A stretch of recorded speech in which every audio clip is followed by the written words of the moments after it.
Welcome to Life is Beautiful. I'm Anthony. Today we're going to be talking about the Biere de Garde. All my French speakers out there, I'm going to go ahead and tell you, yes, I'm going to keep saying Biere de Garde because that's just how my dumb American brain processes it. I know it's pronounced like this. Bière de Garde. There's so much that's misunderstood or just simply not known about the Biere de Garde. For instance, it's classified as possibly the strongest of all farmhouse ale beers. And I don't think most people who even know about Biere de Garde would know that it actually is a farmhouse ale. It originates in the French farmlands. But for people who do know about the Biere de Garde, they do put a lot of respect on its name. In fact, it's classified as, I often see it quoted as being the only significant contribution the French have ever provided to the world of beer and brewing. So in order to bring Biere de Garde back into the forefront of the modern craft beer drinkers' zeitgeist, we really need to kind of describe what exactly it is. And that's actually kind of hard. We actually face several problems when trying to describe what the Biere de Garde actually is. And one of the main problems is the fact that its name is rather misleading. Biere de Garde essentially translates in French to like beers for keeping, beers for storage, beers for laying down, which is appropriate for the style. As I said, it is one of the strongest farmhouse beers out there, starting at usually around 7.5% in some of the bigger name brands. But I mean, they're easily eking up into the 12s, 13s. I've seen some as high as 15. But when you're going out searching for a Biere de Garde, especially in a predominantly French-speaking country like France, that can run into a lot of problems. For example, while I was in Paris, I actually was trying to find several bottles of Biere de Garde, and I was having an absolutely excruciatingly difficult time landing some bottles. So when I was going to all these different craft beer stores, I'd be like, I'm looking for a Biere de Garde. And they'd be like, oh, okay. I don't think the beer name, the beer style name, with its translation really was understood what my intent was, because they'd bring me back barley wines, they'd bring me back stouts, they'd bring me back all different types of incredibly strong beers that would be good for keeping. But they weren't the rustic farmhouse strong beer that I was looking for. And I just found that incredibly odd that even like the craft beer people in the know in France were unaware of it. I actually just kind of got lucky. I was strolling through a grocery store on my last night in Paris, and me and my wife were just like picking out little things to eat, and boom, 2 bottles just kind of like appeared in front of my face as I was heading to the counter to check out. So I just lucked out. The second problem we have with defining the Biere de Garde is the fact that just like all farmhouse beers, it is incredibly difficult to define, because over time, region to region, place to place, farmhouse to farmhouse, what you are going to get varies so widely. Every brewer is going to have their own unique way about going about it. It's more of a concept than it is anything else. Just for example, these 2 bottles, a blonde Biere de Garde and an amber Biere de Garde. And in look and taste, they are completely different, nowhere near the same, but they're still in the same beer style because they were brewed with the same intent and the same methodology. So that kind of like lumps up the concept of it as a style.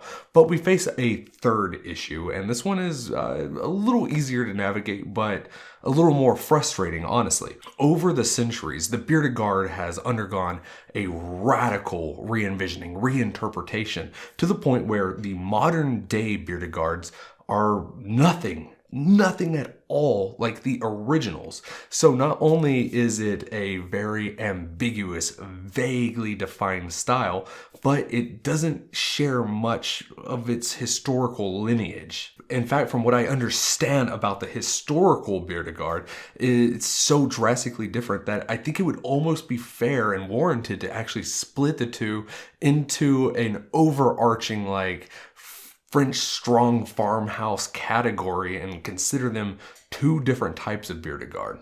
So what we're going to try to do in this video is tell the entire story of the Biere de Garde from the beginning to the modern era. We're going to talk about the different characteristics. We're going to talk about the different profiles between the historical and the modern, and we're going to talk about why it had to undergo such drastic changes to become what it is today. Biere de Garde originated in the French Flanders region of Du Nord and Pas-de-Calais. Pas-de-Calais. Which has a long history of brewing. The problem was they weren't really able to brew during the hotter summer months, end of spring, all the way up until the end of summer, the beginning of fall, because that hot heat would cause their batches of beer to rapidly spoil, becoming a bit too sour, a bit too funky, to the point where it wasn't enjoyable to drink. So that was like a long period of time where people who would consume massive amounts of beer were just rapidly draining their stockpiles. So what these brewers ended up doing was brewing an incredibly strong beer that would be so alcoholic and so intense that the wild microbes and the different bacteria were unable to gain a foothold in the beer just due to the hostile environment created by such a high ABV. And they would be able to keep stockpiles of this strong beer throughout the summer. That way they could cut it with water if they wanted it to be more of a hydrating beer, or just like a denser, stronger celebratory beer or dinner beer or something along that line. But these beers, usually reaching up at that point in time a little bit lower than what we would see in the modern era, sitting at around like 5 to 7 ABV max, they would be sitting in their barrels, fermenting, mellowing out, maturing for upwards of 6 to 8 months. And this stronger beer designed to keep during the summer months, that was the foundations for the Biere de Garde style as we know it today.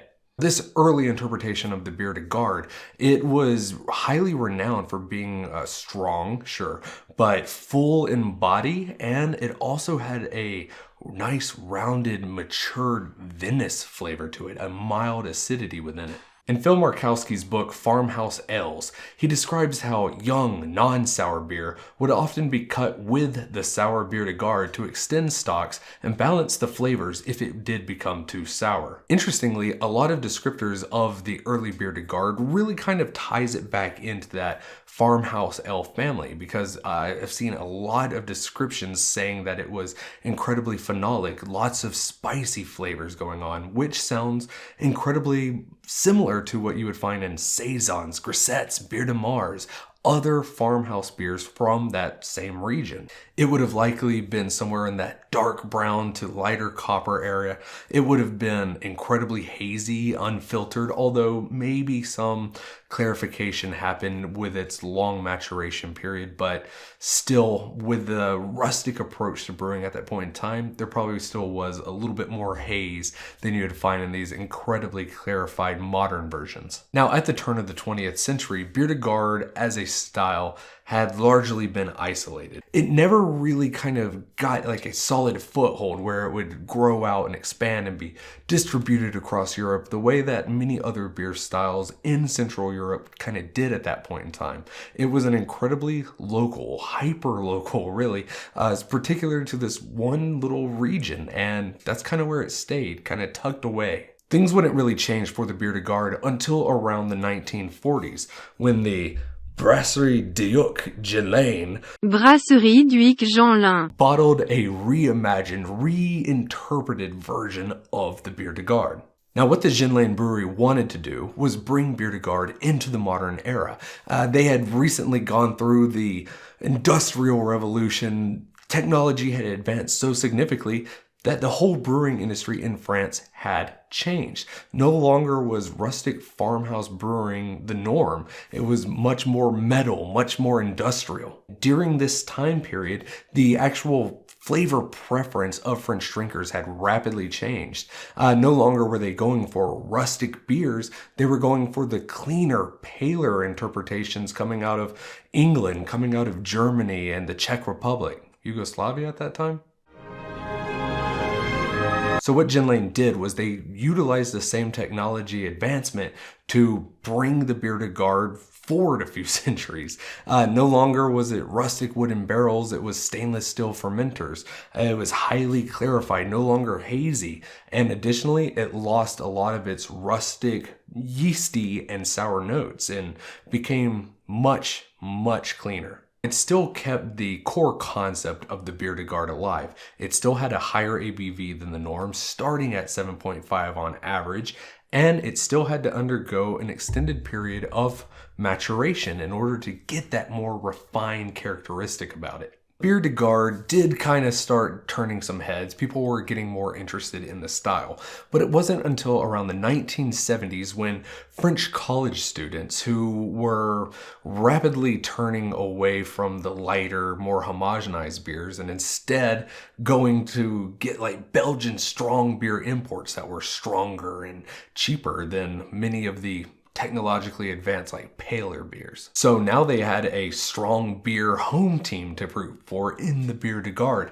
And when they saw its champagne bottle and they saw the cork and cage, they viewed it as being a little bit of sophistication. It was very familiar to those Belgian strong beers that they were used to drinking. And it rapidly became popular amongst that young generation.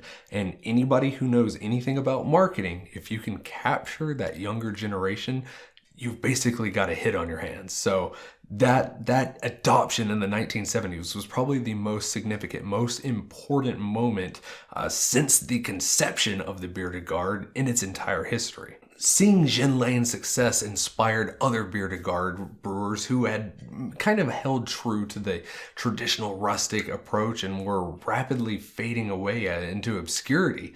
They started to produce modern Biere Gardes themselves, kind of solidifying the concept of the modern Biere Garde beer style. And if you've never had a Biere Garde, I highly encourage you to go out and find one, because this modern interpretation, it is mind-blowing. You do get a lot of that refined, strong alcohol flavors like you would expect in maybe a barley wine or a German Bock, but you also get a lot of the sudsy, sizzly, tingly mouthfeel that you would expect out of like a triple or a double. So if you're into big, strong beers with a nice round maturation, this is the beer style for you. And as I mentioned, it does come in multiple styles. So for your darker aspects, you're going to get a little bit more bread. You're going to get a little more sweetness, a little more toast.